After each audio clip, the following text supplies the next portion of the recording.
called Gable Guitars. It's named after my grandfather and my grandfather's side of the family. He was a woodworker.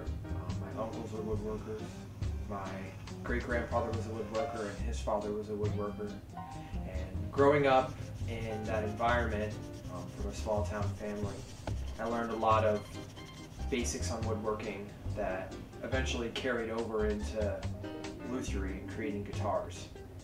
Because when you have good habits, then you waste a lot less wood and you make cleaner cuts, and it kind of absorbed a lot of that learning curve that the average person would when it comes to learning how to build an instrument. So the process starts, I go to the wood shop. I look at all the different kinds of wood they have to offer, and I tap tone all the woods. So I knock on them and I kind of see what undertone sounds they have. I have the woods planed out. I take all of them back to my shop here.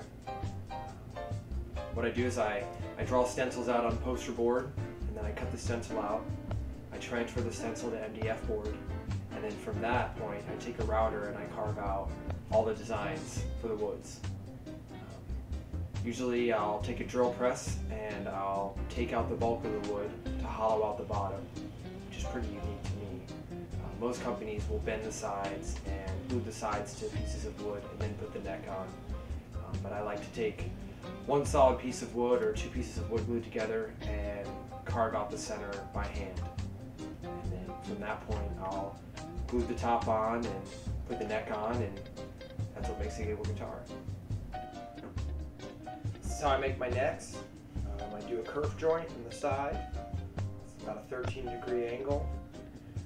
This one is in the process of being cut down, and eventually there'll be a fingerboard on it and a truss rod in the center, and that's what the necks look like.